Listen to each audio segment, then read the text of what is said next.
Hey guys, what's going on? Laying back for another Netflix review, and today I'm going to be talking about My Father's Violin.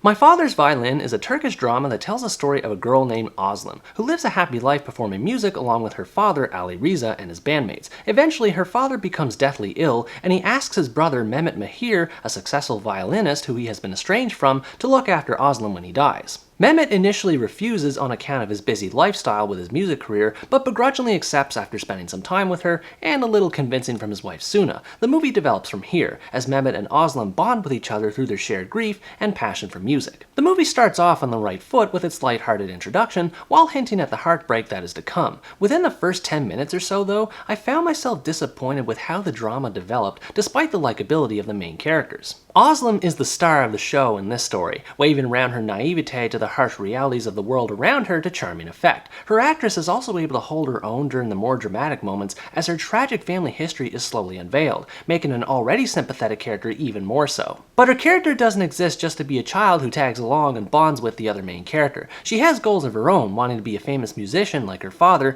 and is justified in her frustration when her uncle looks down on her just because she's a child. Which leads me to talk about the other main character, Mehmet. He enjoys fame and fortune thanks to his talent as a virtuoso in the music world, but struggles to create his own musical composition, made even more difficult by Özlem suddenly being dropped into his life. He has an understandable reaction to Özlem's presence. As we learn from his family history, there's a reason why there was such a rift between him and his brother, a lot of it owing to the lack of effective parenting they both had. Lingering trauma from his past continues to haunt him in both his professional and personal lives. The trauma is conveyed well with the personal side, but not so much with the professional. He's made out by other characters to be someone who's arrogant and egoistic, but his personality stayed relatively subdued throughout the story. I'm not sure if it's a problem with the acting or writing, but there's something missing with regards to his approach in this area. Regardless of that, he and Özlem have great chemistry together on screen. The relationship develops as one would expect, going from complete strangers to quasi-father and daughter, but the little heartwarming moments they share from cooking breakfast to playing music together are still adorable and leave a lasting impression. Their shared interest in music is what makes the two work so well together. Mehmet is mechanical in his approach to music, relying on previous compositions and approaching his work in a rigid manner,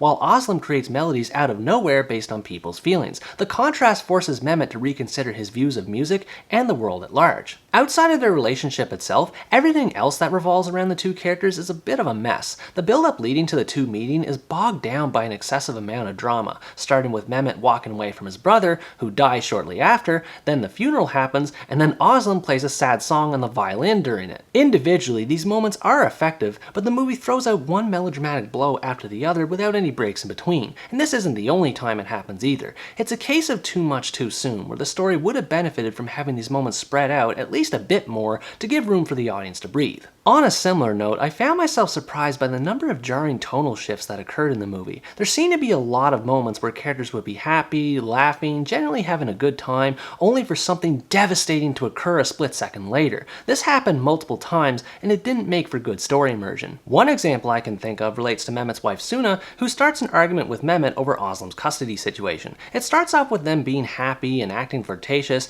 then Mehmet asks her a question and she does a quick 180 turn and snaps at him. I was so startled by that shift that my body involuntarily reacted to it. That's how sudden it was. As a side note, and I apologize if I offend anyone for saying this, but I hated Suna's character. I was not a fan of how she shamed Mehmet for his career ambitions and him not wanting to take the responsibility of being Özlem's guardian, at least at first, and also how she goes behind her husband's back to try and get custody of Özlem. Theoretically, I sort of get where she's coming from. She's been married to Mehmet for 14 years and is tired of all the focus Mehmet puts into his work and that he doesn't put enough into his marriage. This frustration is communicated effectively in the beginning, especially when it's learned that the two tried to have children in the past and gave up in doing so. But going against her husband's wishes and making a group decision without his input was really low, and I'm not even sure if it's realistic. I would think social services would have to hear from Mehmet too before making a decision, but they seem to have no problem going along with whatever Suna tells them. There's also this weird angle the movie throws out of nowhere where Suna reveals her talent at playing piano and feels that she's overshadowed by her husband. so she stops playing altogether. This is not discussed at any point in the movie until the argument occurs, so the attempt to attach sympathy to her character in this regard falls flat, because there's no prior context. I'm sorry in advance if that was ranty, that was just something I had to get off my chest. So now I'm going to focus on something more positive. The musical nature of this movie was executed extremely well. It's probably my favorite thing about it outside of the bond between Mehmet and Özlem. There isn't a single song, to my knowledge, that's used more than once, which helps increase the variety of the soundtrack. This both emphasizes the versatility of Mehmet's character when he demonstrates his prowess on stage and enhances the mood of a scene, whether it's dark and dramatic or light and breezy. The stage performances themselves are also riveting in their presentation. The way they're edited reminds me of Whiplash and how the camera cuts between different musicians playing with musical notes scrolling across the screen. They're tightly paced and a pleasure to watch, while also reinforcing Mehmet's dedication to his craft. The street performances were also fun to witness. Occasionally Özlem haggles for tips while dancing along to the music of her father's bandmates, and always ends in police officers chasing after them. The music remains enjoyable, and the street scenes are a nice break from the ongoing drama. Going back to her father's bandmates, while I enjoyed their personalities, I thought it was strange how they felt capable of raising Özlem in her father's stead. The idea of three men raising one child together, especially when they admit to not being financially capable of doing so,